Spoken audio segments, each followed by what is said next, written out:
Use the Force, Luke. Sometimes truth isn't good enough. I feel the need for speed. Ray, when someone asks you if you're a god, you say yes! Because it's their time. Their time. Up there. Down here, it's our time. It's our time down here.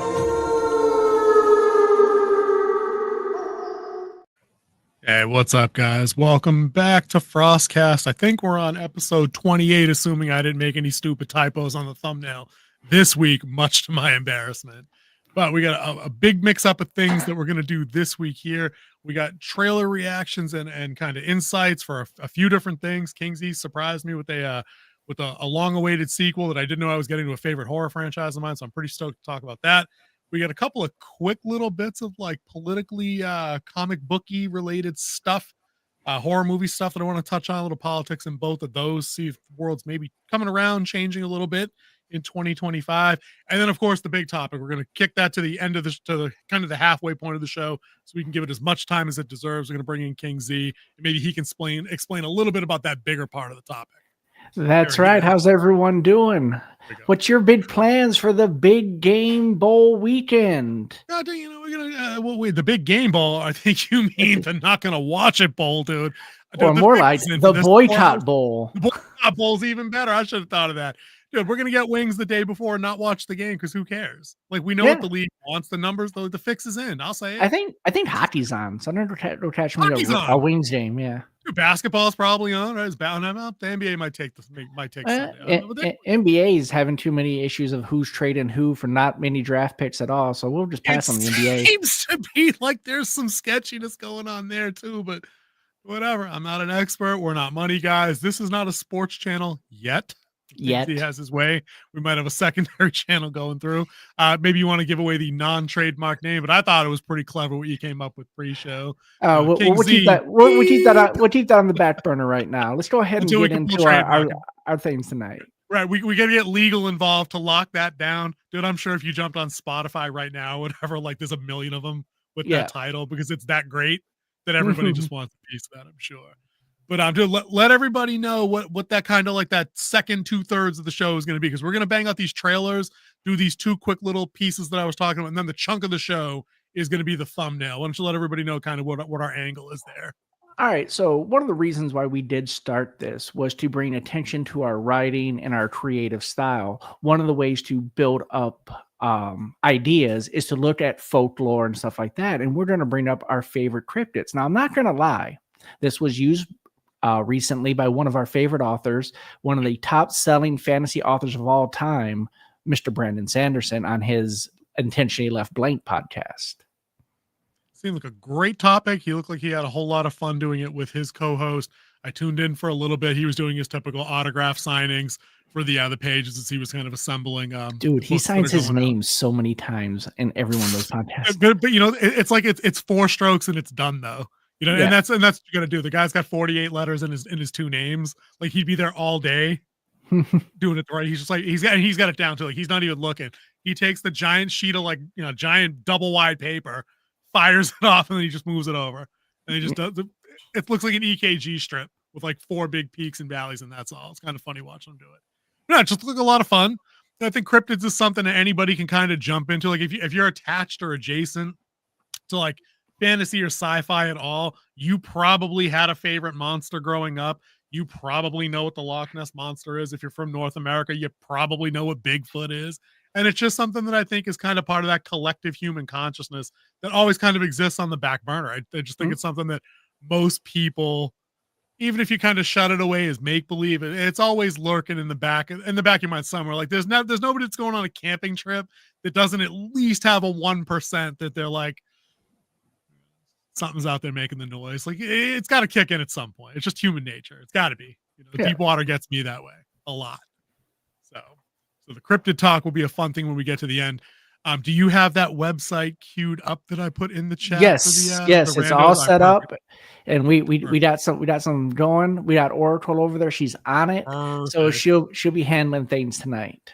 All right, well then let's with no further ado, let's get the show on the road. Pick a trailer, just cue it up. Let's roll. We'll watch and then we will react or speak or I don't care, whatever the kids are saying. Yeah. Roll it. Dr. Henry Loomis, this is Zora Bennett, our mission specialist. Sorry, what mission? This would be a medical breakthrough that could save countless lives. It comes from the largest dinosaurs on the planet. Oh my God. Fortunately for us, all these species exist in one isolated place. Can you be ready tomorrow? I can guarantee your safety. I mean, more or less. More or less? He's an Avenger, dude. He'll be fine. He's your guy?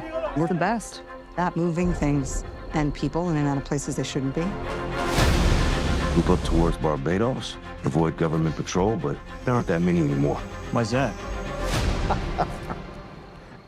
No one's dumb enough to go where we're going. This island was the research facility for the original Jurassic Park. We need DNA from the 3 biggest dinosaurs. Do we have to get a sample from an egg? I suppose we could try and get it from the parent, but they're a flying carnivore the size of an F-16. Maybe we should make it quick.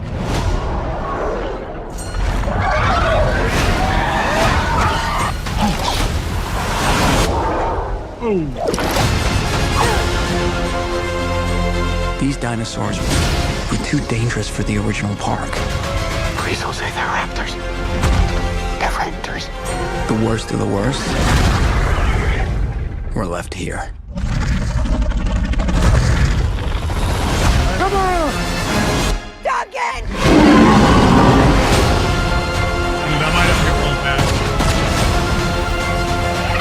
We put ourselves in a place we don't belong. Survival is a long shot. What the hell are those? They're helping the mosasaur defend territory, stalk, hunt. None of what you just said is good.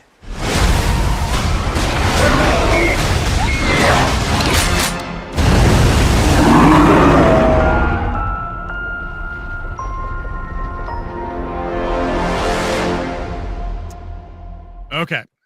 Before we even get into it, I'm going to need the Oracle to roll it back to when they're talking about the worst of the worst are left down here. Do we get like a quick frame of a mutant dinosaur in there? Like some kind of weirdo dragon hybrid or something?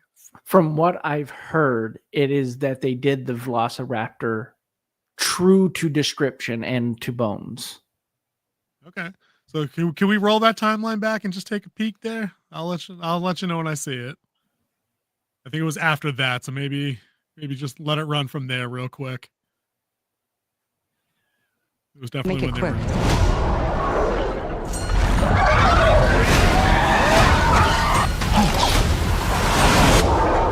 I think I'm looking for is big. I don't think it was a raptor that I saw. These dinosaurs were too dangerous for the original park. Please don't say they're raptors.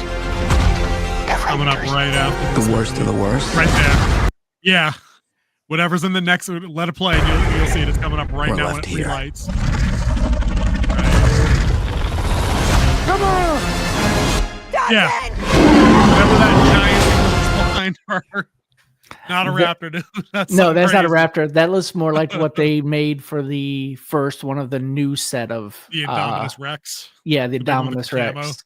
Yeah. Dude, so I think they're going like the mutant worst of the worst. We're gonna raid the pound. That's right. DNA. Okay. What do you think? Let me get your thoughts first on that. Well, I mean, going back to Jurassic Park's always fun because that what if dinosaurs were around with us today is always a great concept from the very first Jurassic Park. I mean, that first Jurassic Park was magic. It's actually considered a turning point in modern cinema where you went from less film to more digital and also a change with CGI in films. So Still holds up. Yes, the first CGI, the first Jurassic Park is fantastic in its CGI and its mixture of puppetry with CGI dinosaurs. Dude, I love the first movie. Actually, I like a couple of them. The first one is a special place though. You know what I mean? There's no question about that. The new trilogy didn't hit for me a lot outside of the first one. I thought that the first, like Jurassic World was okay, a basic retread in the same way kind of Force Awakens was. So it didn't really move the needle emotionally, but it was all right. But the other two, I really don't have any purpose for, especially that last one where they're like, oh yeah, dinos just live in New York and Chicago and we're finding a way to make it work. Like, no, I think I said that in a review video. I did. I'm like, if there was a pterodactyl nest on top of this, on the Sears Tower, the Air Force would gun that shit down like in a day. Like, no, we're not letting it up there. But this looks kind of fun. I didn't know that Pratt and Bryce Dallas Howard were not a part of it. So like that cast is like they're gone, and now we're doing the ScarJo thing. Yeah, like I think that's why they did that team up with the original cast and then the new cast to kind of to wrap it all out. And now they're going forward with a new set of stories. Oh, dude, they went from a Guardian of the Galaxy to an Avenger. I mean, it's not a bad play, you know? Yeah. Let me ask you this. Like the first opening kind of frames of when they get to the park, I wonder if they were kind of channeling the OG movie. We get the long necks out there in the peaceful green background and they're all looking up and they're all like shock and awed at what they're seeing. I'm like, I was detecting little nostalgia there a little bit.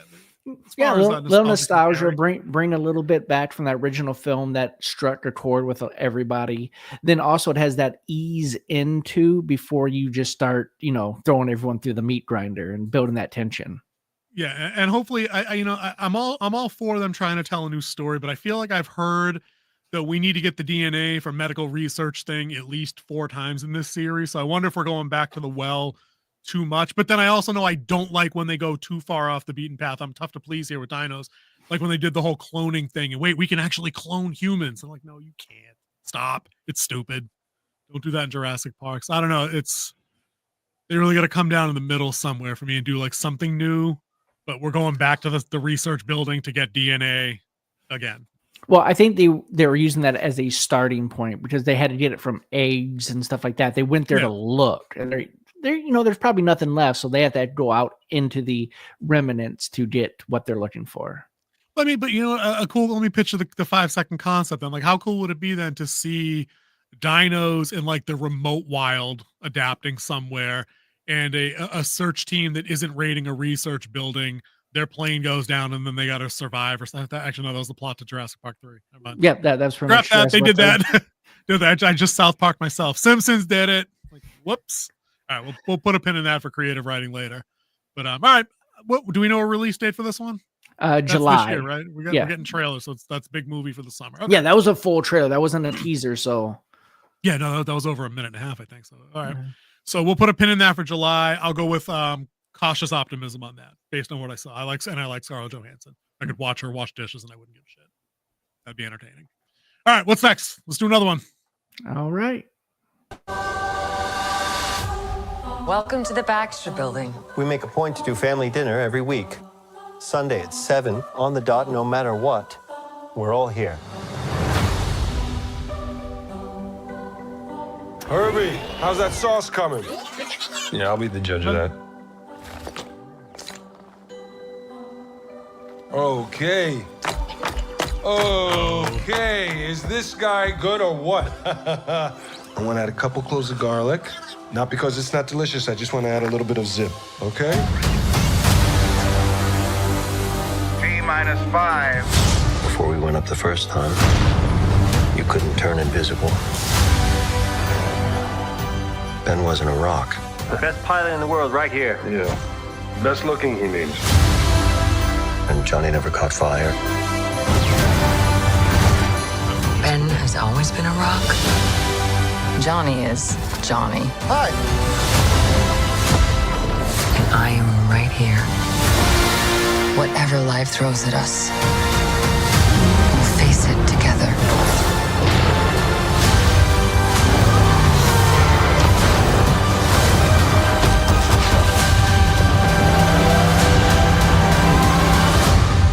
As a family. She said the thing.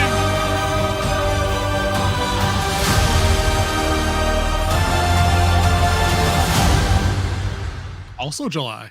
Okay. Also July, yeah. All right, July pretty shaping up. Give me your first crack at this one. So Fantastic Four, ladies and gentlemen. So I do like the classic look of it because Fantastic Four is so important to the Marvel universe. If there was no Fantastic Four, there would be no Marvel because that is the comic book that helped Stan Lee build the comic book. First family through and through. Yep. The one thing I don't like about this teaser trailer is it doesn't show me anything new that they haven't already shown us. Like we already knew what the costumes looked like. We knew the True. futuristic. We saw the test footage of some of the scenes. So they didn't give us anything new in this. It had a nice little story about family and how they we knew that. pretty much, We knew that and pretty much how much they were already the way that they were before well, they got their that's powers. the point because they were a family beforehand. That was always their unit. Yeah. And then the guy who plays Ben is also from the show I bring up a lot on this, The Bear, and him like working with the sauce kind of was like, oh, I know where he's pulling that from. Yeah, all right, yeah, dude. I'm digging the aesthetic too. I think this was a wise decision to make it a parallel period piece, if you will, like kicking it back to like the 60s. Get a lot of retro tech inspired stuff, especially you see that in the cars, the look of the televisions, even the fonts and the color schemes that they were using. It's all very retro, and I think it was a wise decision to do that. I don't think they necessarily needed to tie that into anything that they had going on in the most recent phases. In fact, I think they'd be wise to steer as far away from that as they could, insofar as they should even consider having this be and I always mix this up. What's the MCU Earth designation? Are they the 616? I don't know why I can never remember that. I think they're 619, and I think this one's set in 616. Okay, so that's what I mean. If they really want to reboot, and I won't go off on a big tangent, if they really want to do the reboot, just say, hey, new fucking timeline, and then everything else doesn't matter. Or New Earth, they could just go whichever. in like, yeah. I'm saying like this is Earth 515. Problem solved. You never need to explain the Eternals thing with the giant thingy in the ocean. You never need to explain any of the crap from any of the phases that people might not have enjoyed. You can just be like, I don't know that shit.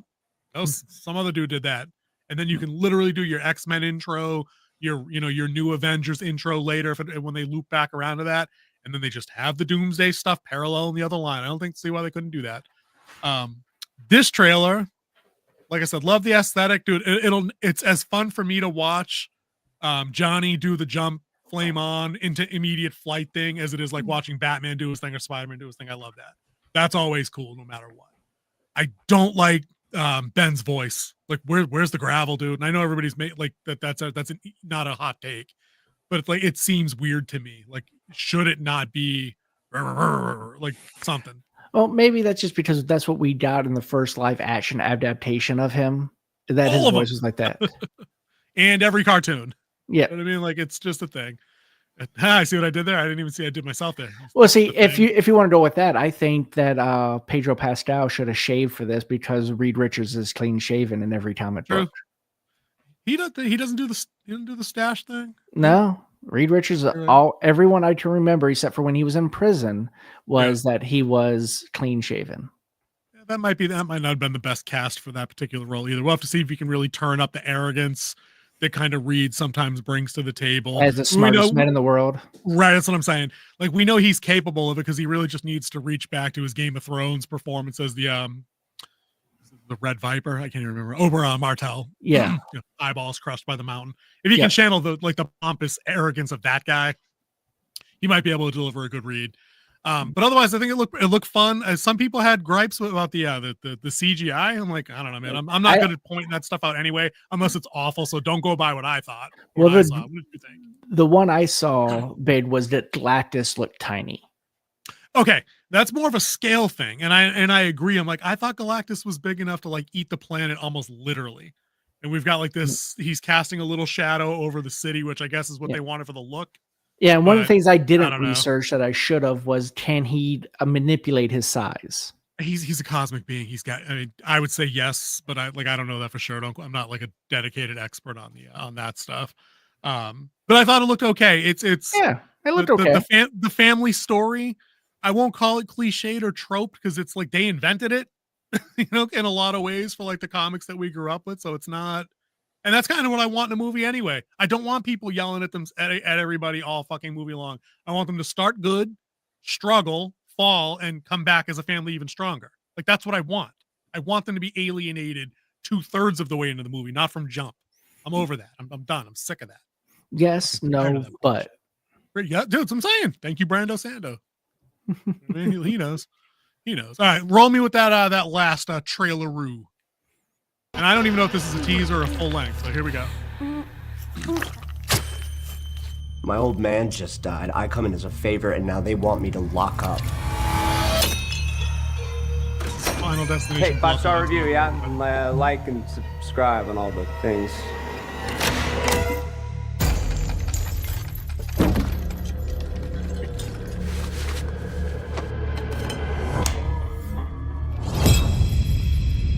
This is always the worst part about Final Destination is the waiting. The misdirect. Gonna catch him by the nose ring.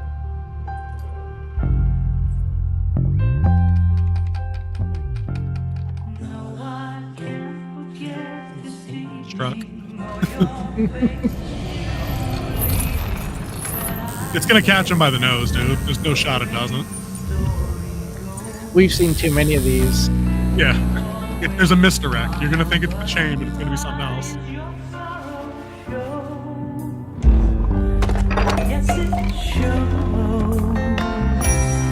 Fucking mousetrap in hell.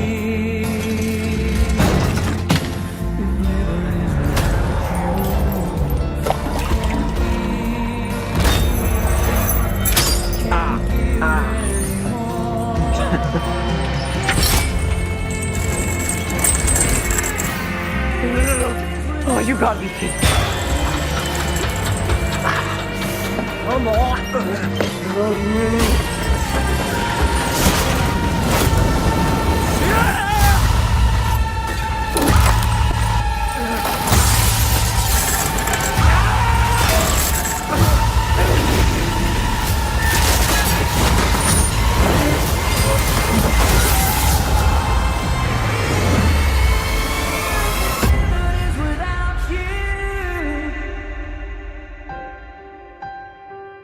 Welcome back, fucking Final Destination. May I was gonna say July. 16th. July, what? Well, I'm guessing the storyboard on that sequence took about 90 pages, but okay. Dude, who called the nose? I mean, seriously, when you've seen it, you've seen it. Come on, we've seen enough Final Destination movies. It traumatized our childhood growing up. Dude, yeah. Dude, I still don't drive behind that truck. You all exactly know what I'm talking about. Everyone you know. will not. You know. You change lanes. You just change lanes. You slow down a little bit. And you go. You don't roll. You don't change lanes and then hang back to see what happens. You get the fuck out of Dodge. Yep. if you can't change lanes, you slow down just in case you have some wiggle room to get out of the way. Dude, all I'm saying is this. That looks exactly Final Destination to me. I had caught a little plot synopsis that it doesn't look like it applies on this one here, unless this was like a future beat. I was reading some stuff that said that this one's that this takes place in the 60s, and it gets into deaths in a family, and you saw the tagline "Death in the Family," so maybe this was something that happens like later on in the film. It says that. Go ahead. Yeah, what I was thinking, because I was reading the same thing, like it's almost like a prequel to the first. Yes. Final Destination, and this might be something that happens, and then it's the narrator telling the story, and right. Then it cuts to it like that. Yeah, because I was reading something about a grandmother in a family that suffers a couple of mysterious deaths, needs to uncover the mystery and the secret, blah blah blah blah blah, all that good stuff. Now let me ask you this before we talk about the trailer specifically, right?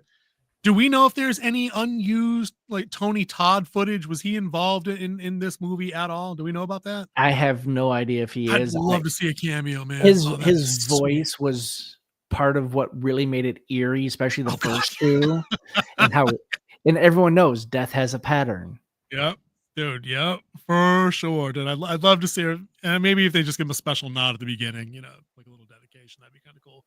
All right, what did you think of the trailer? We get the one death scene. Hopefully, it's not the best one in the movie. That shit would chat my ass raw. Well, what do you think? I can see that it's a little bit more on diminishing returns. It kind of gets back into the Saw. My issue with Saw, it wasn't a good telling story. Just how gory can we make the death scenes? If it gets back to telling a good story and having the action that the first one kind of captured and captured that imagination, I think it would be good. Based off of what we've seen, it is kind of inventive a little bit. Maybe it goes back to its roots, but you never know. I think you're exactly right. And I think the Saw comparison's a really good one. Saw in a lot of ways has gotten too big for its britches after I think that first trilogy. I think you get the diminishing returns really kick in. You're like, okay, how many disciples does this guy have? Okay, how many 105-pound women can actually string up a dude that weighs 250 without him being able to resist unless he's drugged? Pulleys and levers. Pulleys and levers. Exactly. I guess that's the thing. Final Destination, I think, has done the same thing where we've seen the escalation of the disaster that the victims then survive and then get hunted down has gone from like, I didn't get on a plane. And then, there was the truck accident that we were just kind of talking about a minute ago. Mm-hmm. They've done a roller coaster falling apart. They've done a bridge collapse. I can't remember. They did the movies catching on fire, the movie theater catching on fire from behind the screen. So there's been a bunch. And then, of course, the killer. And I thought this was a killer way to wrap up the most recent one is we found out that the people that we were following throughout that movie were the kids that got on the plane and didn't survive the events that ended up kicking off Final Destination 1 from like 1998. I thought it was pretty clever. I enjoyed that. A lot of people thought that was dumb. I'm like, no, that's probably the only twist I would never have thought of, ever. So, but I think you're right. I think what's the disaster in this movie? I've heard it kicked around forever that like it's a cruise ship, and that this is just old stuff. This isn't like anything that I've read now. But I'm worried that the thing that caps it all off is just going to be so stupidly spectacular that I'm gonna be like, I don't care. Like, it's a shuttle launch gone wrong. Cape Canaveral goes up in flame. Like, no. Cruise ship is about the only thing they really haven't done. Huge fire, or maybe they've done traffic accidents, but maybe like a bridge collapse type thing. They did that already. That's one of the ones I said. They did the F1 race. The car went over the track and demolished a bunch of people. Like, I'd like to see something like that. And not the cruise ship thing, because that's almost too big.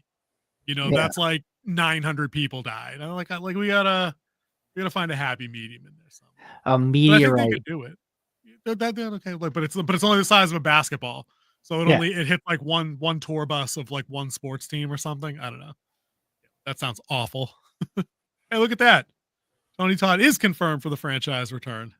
Nice. All right. So they got him to film before he passed away. Well, did they, or is this AI deepfake? Well, based on new laws in California where this was filmed, he would have to sign a release before he died to allow that. Oh, dude, I 100% would think that a guy that's been in like 90 movies credited and has been around forever would probably have done something like that to, take care of his family, especially if he knew there's more sequels coming. Like if they went to him and he was like, hey, we got 4 more movies planned. He was like, yeah, you can do that shit. I would tend to maybe voice rights, but maybe not likeness. That's true too, dude. I'd be down for him as the narrator, like as the ghostly narrator that just opens and closes the movie. I'm down. Yeah, I'm sold. That dude. All right, I think that's our we did 1, 2, 3, right? That was all 3 of them. That was all 3 of them. JP, Final Destination, and Fantastic Four. Cool. All right, so we got some movies to watch. I think I'm down for all 3 of these over the summer. So far, based on what we've seen, this year is shaping up to maybe has some decent stuff to watch at the theater and maybe bring theaters back a little bit. We just got to get there. I feel like we know there's a couple of, in my opinion, weaker entries coming soon. And I think we just got to get through the rest of February and March, and the closer to May. The opening quarter of a year is usually the weakest for. It usually picks up in the second quarter, carries hard through the third quarter, and then lightens back up in the fourth quarter. Right. And until you get to Christmas, and then there's usually a couple of kids bangers usually come out around Christmas vacation here in the States. Yeah. Usually a Disney type movie that hopefully doesn't suck. Usually, but that's also Hallmark season. Hallmark makes their money. That's true. Yeah, that's true. And people are staying home for those kind of things. Yeah. Cool. All right. Dealer's choice. We got to get through the 2 quick stories that I kind of wanted to get your take on first. You can do Director of Terrifier, or we can do the Brie Larson thing. Let's do the Brie Larson one, since that is just one. Yeah. So the setup through the article here and on thatparkplace.com, Brie Larson shuts down baited question in rare moment of self-awareness. And I would throw an asterisk right there on that word. Captain Marvel actress actually refuses to call Marvel fans sexist. Except, no, that's not actually what happened if you guys go back and read through the article. It looks like a reporter did indeed kind of corner her looking for that soundbite clip or moment where she could just have another moment about not caring what 40-year-old white dudes had to say. But she rebuffed the question once, and then on the follow-up by the reporter who's really angling for their move, she responded, "I don't see a way where I can answer this that doesn't get me in trouble." That doesn't really sound like her rebuffing a reporter in a way that indicates that she has changed her viewpoint on male fans, the male audience in general, male critics. No. It's not that she refused out of not calling guys like us sexist because all of a sudden she's like, "Oh fuck, that was stupid of me. You know, maybe I'm just a little too big for my britches playing Captain fucking Marvel, and I thought I didn't need guys like us to actually support my movie." I don't think this is her reversing course at all, personally. I don't think it's her reversing course, but also I think the quote could be misleading because no matter what she says, one side's going to champion, Right. one side's going to. So it's a damned if you do, damned if you don't type situation. So that's why she says that it won't. I don't know how I can answer that. It won't get me in trouble because either she's going to show off to saying that Marvel fans are sexist, or she's going to say they're not sexist, and the other side's like, "Oh, what happened to you? You're bowing down for the money," and so she can't win. She's in a no-win situation. That's why I think some of these reporters or wannabe reporters that run like little blogs put them in situations that they can't win just to make her, no matter what she does, a bad guy. And I think they do that to a lot of celebrities. So that's why I think this is 100% agree. Yeah, straight nothing burger here. I think it's just an over anxious reporter trying to get that soundbite so he can actually feel relevant in his life. I would tend to agree. I think it's the only answer she could give pinned in that situation. But I'm not. But I've seen the slew of videos that typically originate from our circles, where people are trying to hold this up as an example where she's somehow course corrected and she's no longer having a part in the woke debate. I'm like, no, she's had some PR training, and her, the boss at Marvel's like, listen, the ship's going down. Could you please not screw it up anymore by saying anything more than you have to and keep it neutral? So I think if she had taken the playful jest at him at the question and be like, no, I'm not going to answer that. She can keep her base appeased with the whole, oh no, white guys still suck, but then also not piss me off all the way. Yeah. I think and it's exactly how like your personal opinion's not going to sell this movie because it has nothing to do with your personal opinion. Now, if they were doing a movie where she was being oppressed by white men and she says that sexist white men aren't going to enjoy this movie, that's perfect because that goes into what the movie's about. That her with Captain Marvel and playing this role has nothing to do with that. And her not commenting doesn't play into the role, so it's perfect. It was the right answer, and it's what she should have done. I agree 100%. And then the wrap-up line in that article is that after she told the reporter, gave that response, I think like a second time with the variation, her agent who was there, or her representation that was there, ended the interview and they left. Yeah. So I mean, I guess that's the rebuff, maybe, but I think it's more like I think it's a combination of those things. She's just been made aware that you can't do that anymore, and it's not like she's now carrying a card for like MAGA or anything like that. That did not happen. No. So cool. All right, that was a quick bite there, and it kind of is related to. Let's bring up that second one there, and I think I sent it over from the director of the creator and director of Terrifier 4. There we go, Art the Clown. Terrifier 4 sees controversy as franchise creator goes nuclear on political nonsense, vows not to promote political agendas or ideologies through film. And again, and maybe this is a part of that Park Place thing. We'll see the tweet if we roll it. I think that was that's not actually the comments from the tweet. It was below that. Oh, I clicked the wrong picture. That's on me. That's on my fault. Yeah, that's okay. So the gist of Damien Leone's tweet. And he had two that were kind of nested, and one of them was like, I hope I never have to talk about politics again while talking about movies. And the gist of what he said in the main tweet that parkplace.com, and I do enjoy their coverage and I like their videos and I watch a lot of their live streams, but I think again they're overreaching on this particular point. He's saying that the horror movies he wants to make, they're not full of politics because he doesn't care. He's making horror as an escape, as an entertainment product, and more or less that, like, Republicans buy shoes too kind of moment. He points out that the people that work on his movies have a wide variety of political opinions, and his only rule on set is if you can't discuss them without being a dick, don't. Like, that's a wrap. Like, be a good person here and at work, and we're cool. And and that's as far as he's willing to roll in. Now, dude, I don't know if this dude could be a white dude for Harris, dude. He could be a card carrying member for MAGA. I don't know. I don't care either. But I'm down with his moxie of saying I'm just here to make horror movies. We need to move away from this bullshit silence is violence nonsense, or that, if you're not with us, you're not an ally nonsense. Like, dude, you painted yourselves into that corner and you got drummed for it. Like, enough, dude. People just want to see art do his thing. And that's it. Let me get your take on that, and then we'll jump into the fun part. No, I don't think I could say it any better. He just wants to make films that entertain people. It has nothing to do with his political agenda, his ideology, his belief system. It just has him trying to make horror films as an independent filmmaker, not tied to a studio, not tied down by all the restrictions that come with being with a studio. He's just trying to make stuff that entertains people and that people who like that type of horror and that type of movies can enjoy, no matter who they voted for in the polls. I think you're 100% right. 100% right. But I think this is the magic of writing effective headlines to draw that kind of attention. Because I read the tweet twice just to make sure I didn't read anything wrong or out of context, and I didn't see a nuclear hot take. Like, a nuclear hot take is picking a side against the where like your the flow of your fan base has come from. That'd be a nuclear hot take. That this wasn't going nuclear. You didn't put anybody in their place. You didn't make a definitive statement of support for anybody. So okay, that's that. Let's get into the meat and potatoes. I think we've put it on the thumbnail topic. Thumbnail topic. It came late today, but whatever. It's just what we're doing here. Yeah, so we're doing. Like King Z prefaced it. We're gonna talk some cryptids because we saw a favorite author of ours take a crack at that, and he looked like he had a lot of fun with it. So we have some favorites that we're going to talk about. We have not pre-discussed what these entries are. I'm sure there's going to be some overlap there. King Z did some extensive research into his side of his favorites, and then we also have a website that we'll plug, I guess, because we're going to basically borrow them for when we need it here. I think it was list of cryptids over at the Cryptid Wiki, I think is where we're queued up, and it basically just has cryptids listed out alphabetically, but they're from like all over the world. So we're just going to like randomly pick a couple just to check them out. We're going to talk about them a little. We're going to give a believability score.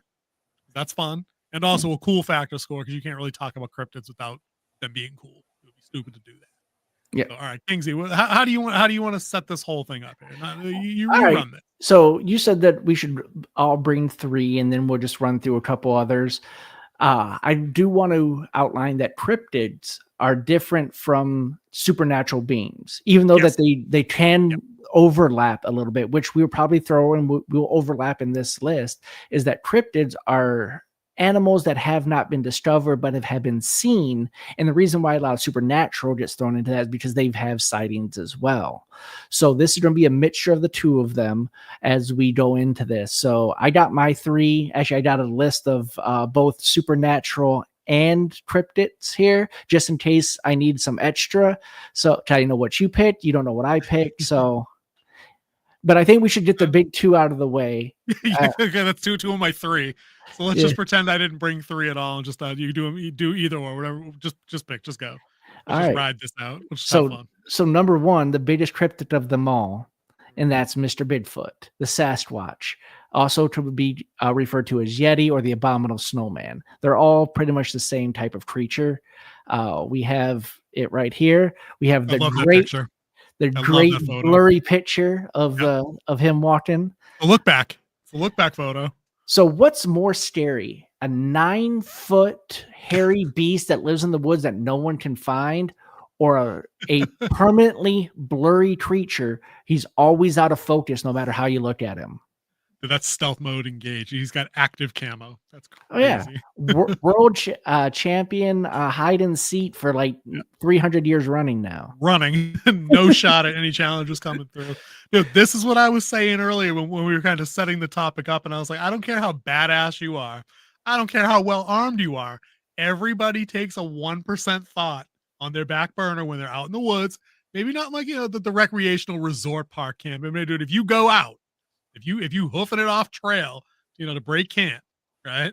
You got a 1% fear that Bigfoot is going to eat you. It's just how it is. Your brain is broken to me if you don't have that survival instinct at a bare minimum. Just how I feel. Yeah, and I mean, with Bigfoot, I mean, it's huge in popular culture. I mean, we have a show called Finding Bigfoot. We've had movies like Harry and the Hendersons. You have a Bigfoot episode in almost every type of TV show. Psych had one.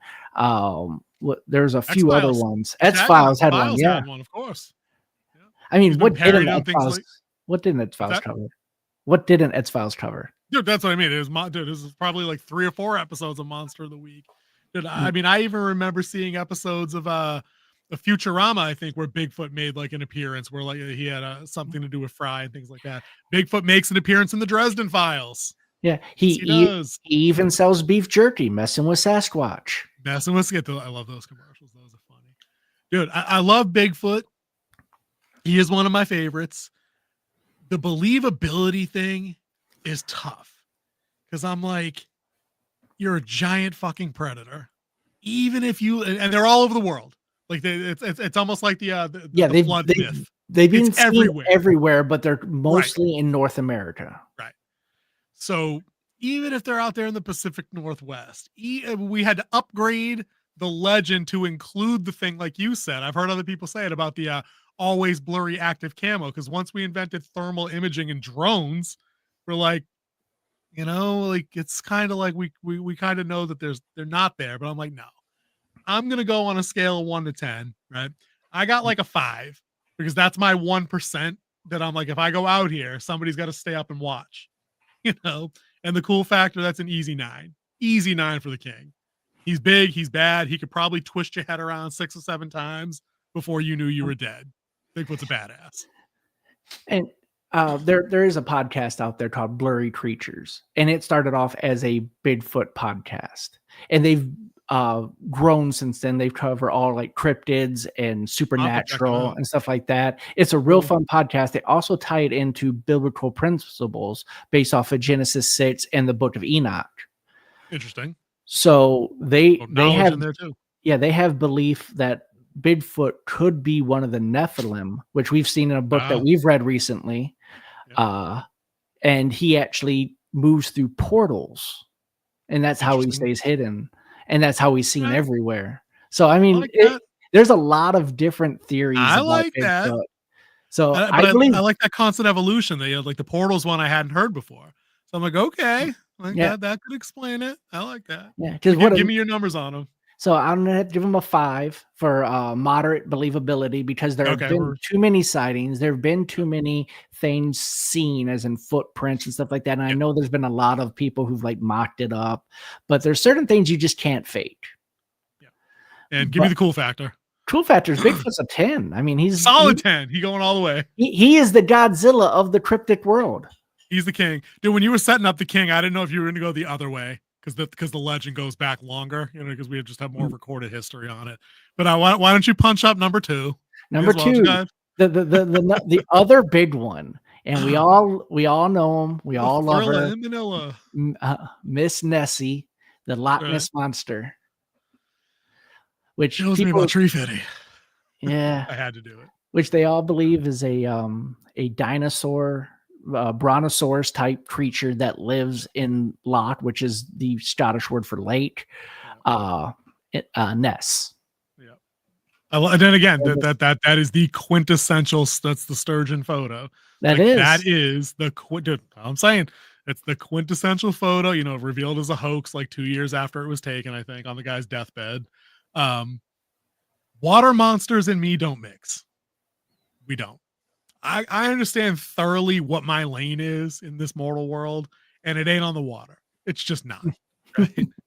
The believability for this thing, even though the science part of my brain thoroughly understands how sonar works, and that taken into comparison, Loch Ness is not that big of a body of water to map out via sonar. The believability for me is like 12. And I'm like, nope. Can't get on the tour bus, on the tour boat. Can't do it. Won't do it. Not a shot. I've seen and read way too many movies that aren't kids' cartoons where Nessie is, in fact, not your friendly neighborhood water creature. And some ill shit does go down if you fall in the water. Not happening. X-Files has a great episode on the Loch Ness Monster where Mulder and Scully get stuck on a rock in the middle of like Loch Ness or something like it. It's great shit. And I'm like, that would be me, but I wouldn't survive on the rock until morning. No one's coming for me. Like, that's it. The FBI is not sending me back up. Cool factor. There's different versions. I don't like the Brontosaurus-y plesiosaurus one as much as I've gotten older, but I guess I understand that's the classic.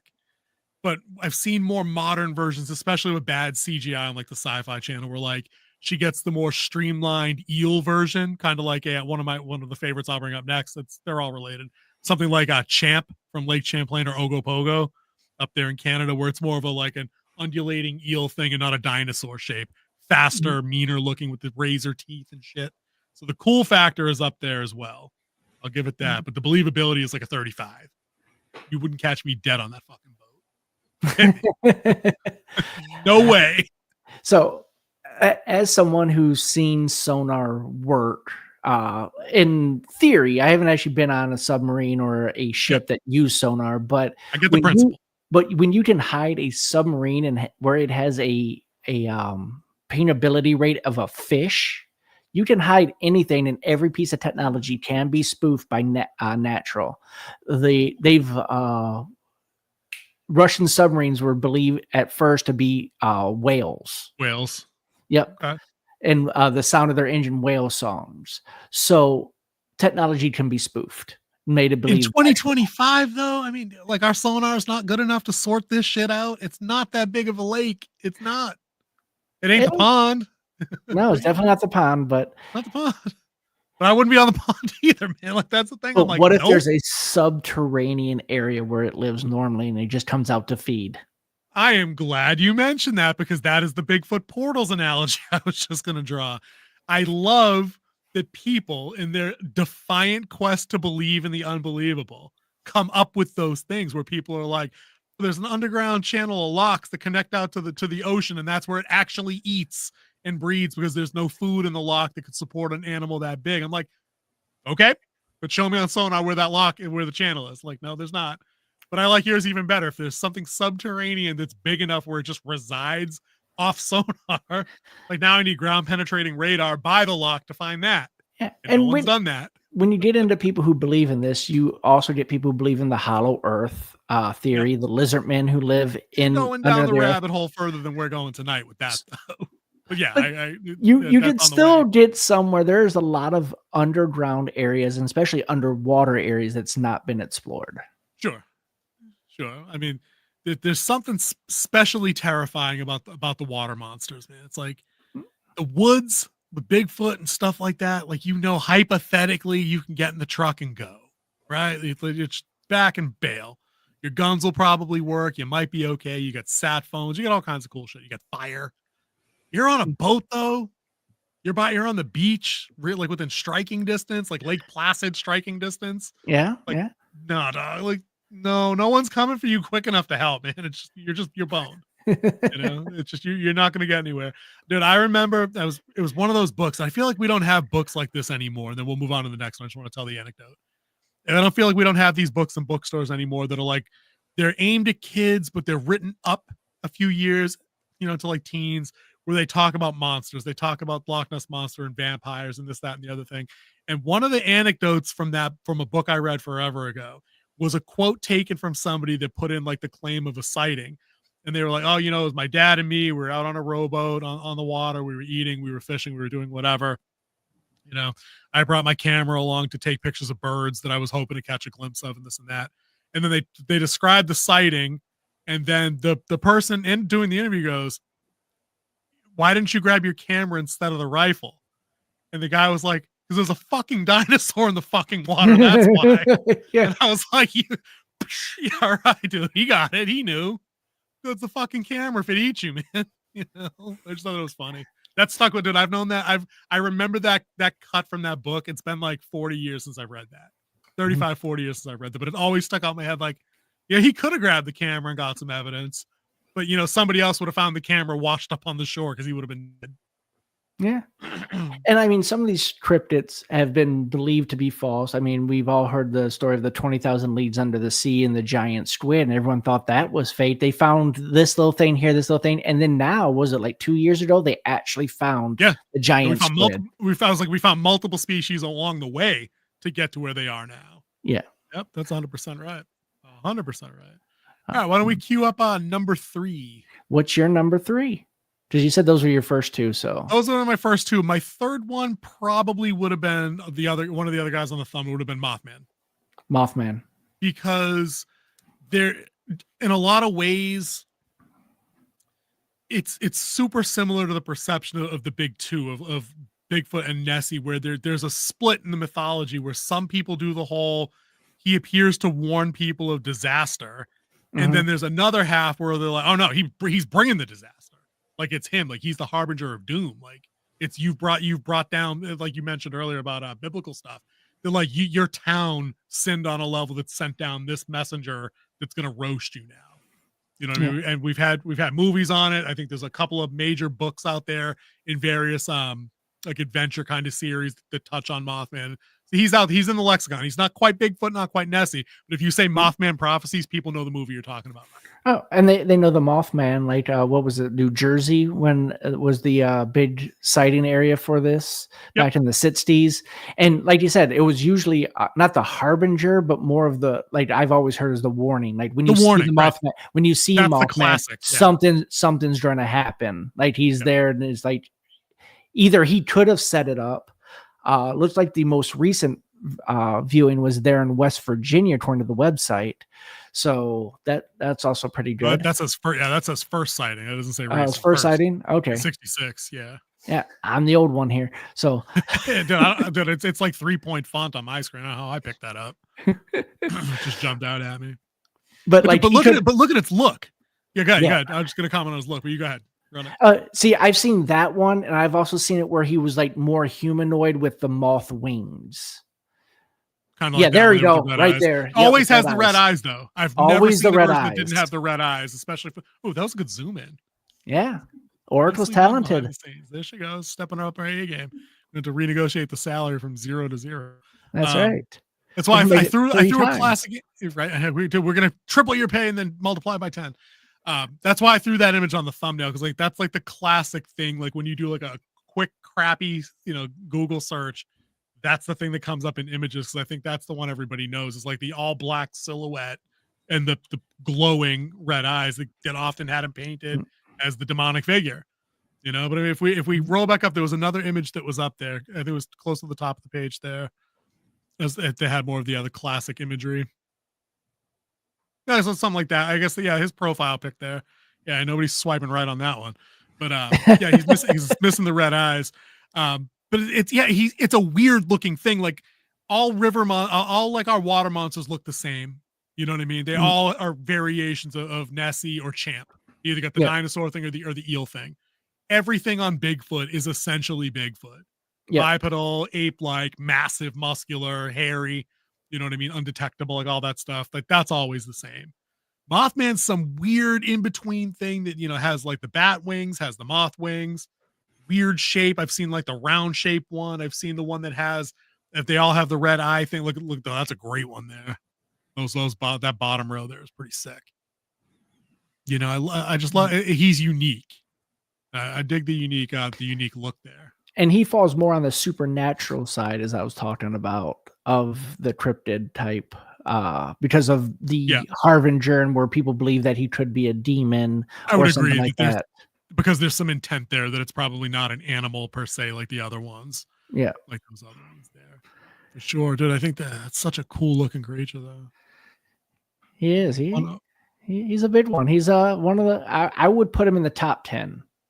Oh, definitely. I mean, as far and insofar as like the American ones go too, I think people are probably know the Mothman on like the same level as people would talk about some of the other ones that we can do our random click on now. After we do your third pick, like unless you have the Jersey Devil or Chupacabra.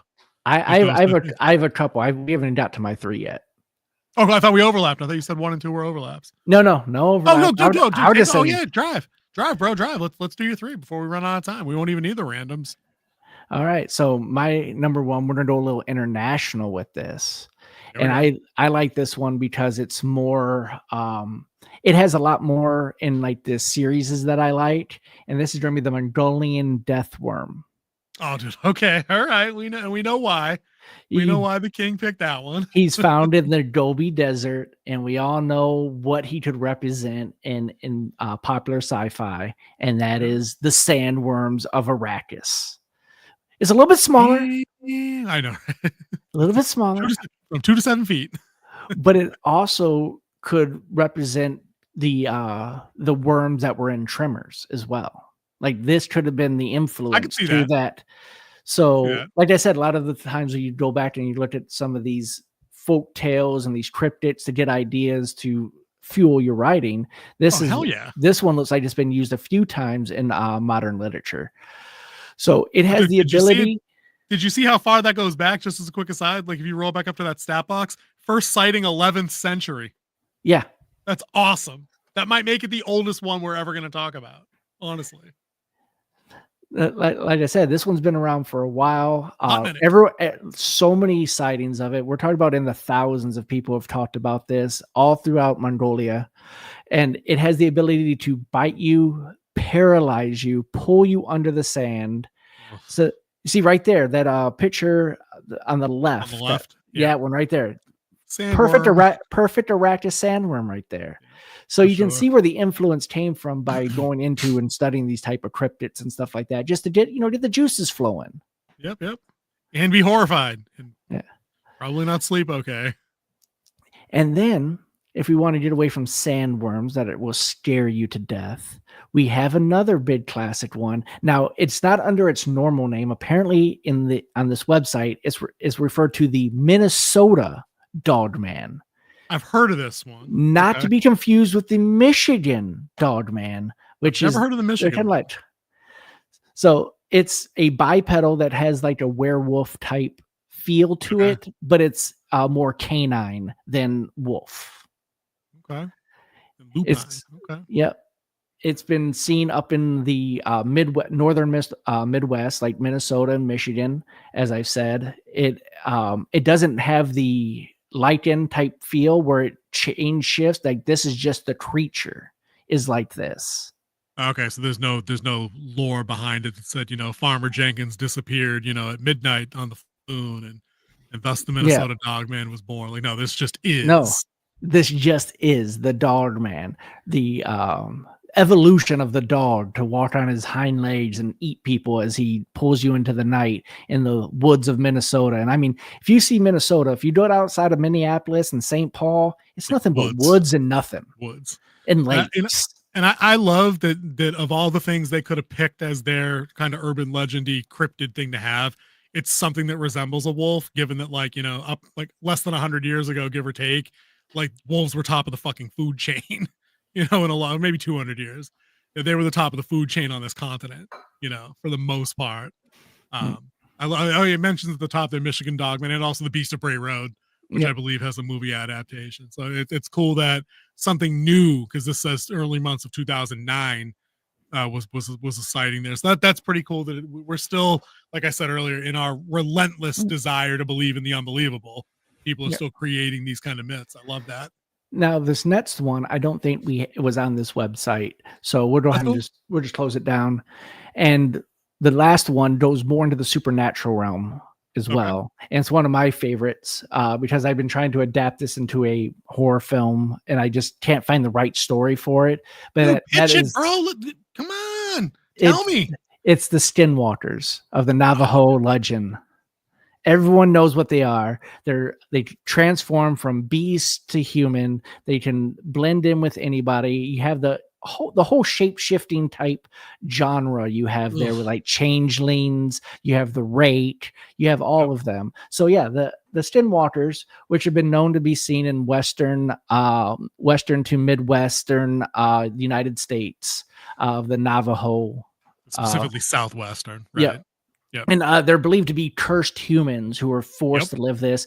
If you go to the religious side, it looks more like demons being able to infiltrate human life and to influence them in the way that they want to influence them.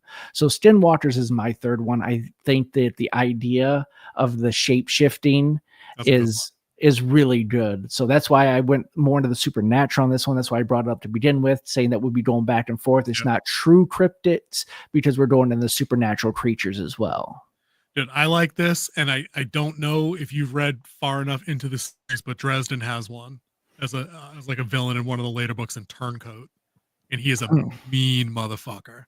one of the better villains. He's a one-off, one of the better ones that I've seen. He was savage in his application of skinwalking. Yeah. And defeated in a very cool way, which makes it even better. It makes the villain even better. Yeah, no, skinwalkers are nasty business, man. I've seen them, like you said, they come up a lot in fantasy and urban fantasy. I've seen them in a couple of places. I think the Iron Druid series has a book that kind of runs a group of them down. They're usually depicted as exceptionally powerful beings. Like you said, they have magic beyond simple changeling status to alter their appearance. Yeah, they've been shown in series like Supernatural, and they actually have a documentary called The Skinwalker Ranch. Yep. All that's out there. Lots of good lore behind them kind of things. They kind of creep me out because that you can get into some pretty good body horror adjacent kind of stuff as if you get it like as writers, you get into the actual descriptions, the show not tell of how the metamorphosis might go down. You get into some really American Werewolf in London type of shit with skinwalkers. Like you can really turn the screws and kind of ick people out with those. That's a good pick though. That's a good pick, dude. Off the top of your head, before we go, do you have any honorable mentions from anywhere else in the world that just didn't make the cut for you? Just in your tagline there, the Chupacabra. Last seen in 1980 in Puerto Rico. Chupacabra. Oh, the Chupacabra. You didn't even see what I did there. It disappoints me. When were we last seen? When was the real thing last seen? Has it been that long? Like 1980 to 1990 in Puerto Rico. Yeah, I was gonna say this is more of a Latin American area kind of thing. Oh, look at that. Orc was informing me of a 2013 sighting, so that's even beyond my my goat research. sucker was located. Okay, there you go. They call him goat sucker. I think that's what actually it translates into is goat sucker. Is that what it is? Oh, yeah. For me, it's he who eats too many chalupas because that's Chupacabra. Love it because this myth gets a little bloody as they go because, like I said, it's responsible for the cattle mutilation stories that go around in like the Southwest and like Puerto Rico, Dominican Republic, Mexico. I think like when you head south of, fortunately where I live, we got our own problems with wolves and shit up here. You know, that's a good one. I feel like we should do this again and maybe get into some good ones. I know there's some absolute bangers over there in Africa and different places because a lot of these, like you said, they're inspired by old world stories. So, you know, if a word of mouth tradition was handed down and somebody saw a hippopotamus 2,000 years ago somewhere in Africa, like that could become an urban legend, not urban legend, a folktale of some other monstrous being that they had never seen before. I love stuff like that. And as a writer, you always want to try to make a new urban legend or a new folk tales. You're keeping your fingers crossed. The people have been hoping to go viral longer than going viral was an expression we said. Yeah. Charles Dickens wanted to go viral. To go viral. You know what I mean? Just how it was. I don't think he wanted to go viral. That probably isn't his style. No. Now I'm rhyming too much, so we're gonna go. All right. So dude, that was good. Maybe we should do a part 2 of this sometime. We'll kick it out a couple of months and find some other ones. We'll avoid the top 3. Maybe we'll just hit up the alphabetized list. Just like that's gross. We're doing that one. That's disgusting. That's terrifying. We're gonna just pick like 10. That could be fun. Cool. All right, dude. Well, thanks for coming by and running the tech support. Shout out to the Oracle who pulled up the trailers and rolled them back for me so I could gab over them. I do appreciate that. And we appreciate you guys for stopping by and chatting with us on all of these topics. Let us know if you'd like more on the cryptid stuff, because I think King Z could be talked into diverting some channel resources and attention into covering some of those things. Maybe not here on FrostCast, but maybe some standalone stuff, like if we watch some documentaries or in search of Bigfoot kind of things. We'll talk about that at another date and time. King Z, do your outro. Well, see ya.